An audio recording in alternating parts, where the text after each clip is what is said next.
What if haunting of Mount Gede's biggest twist wasn't in the script, but hidden in a single frame? Today, we're exposing the secret even the director tried to bury. The film begins with a chilling moment.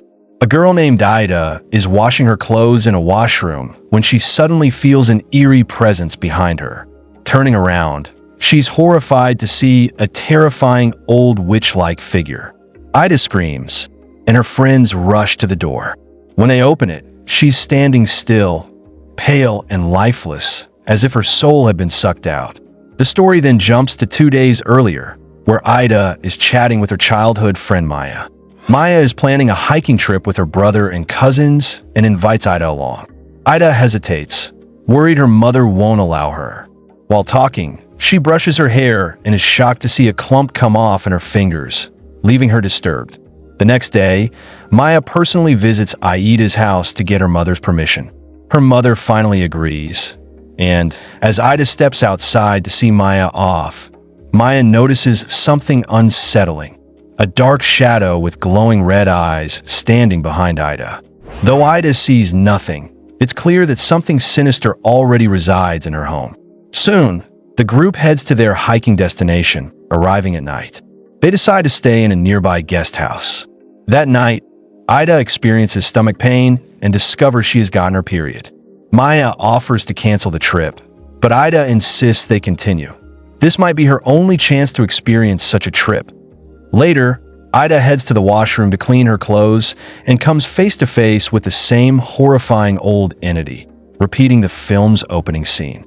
Her scream draws everyone's attention, and when they find her, she's frozen, mute, and unresponsive. She later tells them she saw a tall, thin woman with white hair and glowing red eyes. The guest house owner overhears and is visibly shaken.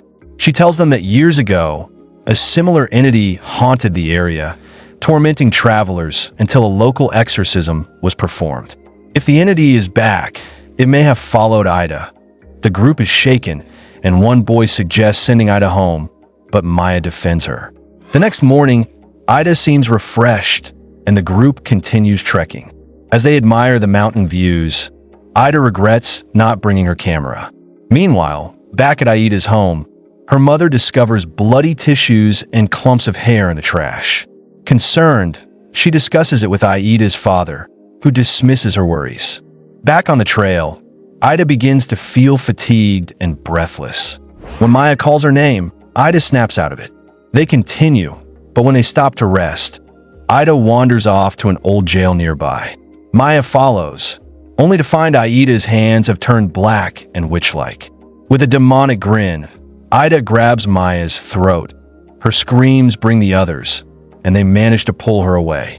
Maya sees the tall, ghostly woman in white standing in a nearby lake, but only she can see her. They revive Ida, but she has no memory of the incident. Maya suspects possession, but Ida laughs it off. The group debates turning back, but Ida insists they move forward. Strange things continue. Childlike laughter in the woods, eerie shadows, and an old man on the trail whose voice is so loud it causes everyone to faint. When they awaken, the old man is gone. Some in the group blame Aida's condition, saying girls on their period attract spirits. Continue, Ida begins to change again. Her face contorts, her lips pale, and her body stiffens. She begins laughing maniacally, terrifying everyone.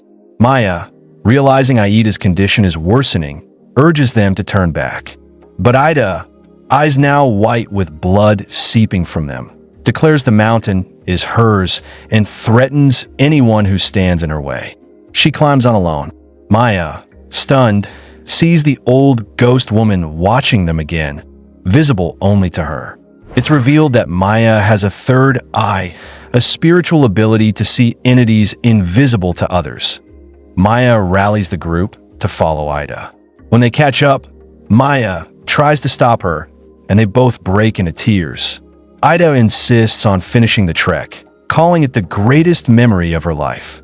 The group agrees to continue, hoping reaching the summit might change something. Despite her weakening condition, Ida pushes through, and they reach the 3,000-meter peak by nightfall. But things escalate. Aida's body begins to shake uncontrollably. The group, Panicked, seeks help and finds a nearby man who chants over Ida. Her body twists grotesquely until she suddenly returns to normal. Meanwhile, back home, Aida's mother is praying when she senses someone watching her, though no one is there. At the camp, Ida awakes abruptly, her face changing into the entity they've seen before. Maya realizes it wasn't just a dream. Something truly evil is possessing Ida. She slaps her awake and brings her to the tent. By morning, Ida is withdrawn, saying she doesn't want to leave the mountain. It feels like home. On the way back, Ida stares at a large stone and whispers something. When they return to the city, she rushes inside without greeting her mother, acting very strangely. That night, Aida's condition worsens. Her body shakes violently and she laughs like a madwoman. Her terrified mother calls a religious healer, but his prayers have no effect. Eventually, she's taken to the hospital, where doctors are baffled. Maya visits her, but Aida's father lashes out, blaming Maya for bringing Ida on the trip. He threatens legal action unless Maya finds a way to fix everything. Feeling helpless, Maya begins to reflect and remembers something crucial. Before their trip, Aida's father gave her a wrapped bundle and told her to throw into the lake. Maya had seen the ghostly woman at that very spot.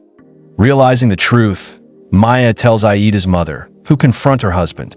She discovers that he had secretly been practicing black magic. Believing a business rival cursed him, he visited a dark practitioner who gave him a cursed doll to dispose of far from home. That very night, Ida left for the trip and unknowingly carried the curse into the mountains. From that moment, Aida's health deteriorated rapidly. Mother is devastated to learn that her husband's desperate actions caused their daughter's death.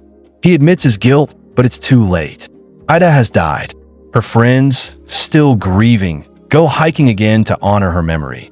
At the peak, Maya sees Aida's spirit. The film ends with the haunting realization that Maya, despite everything, never let go of her best friend. Yes, and it's chilling.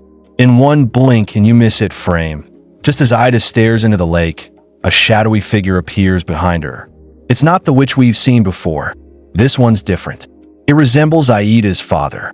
When fans brightened the frame and slowed it down, the resemblance was undeniable. This hidden detail reveals the true origin of the curse wasn't the mountain, but something Ida unknowingly carried from home, her father's dark ritual. The twist wasn't just supernatural, it was personal. And the director?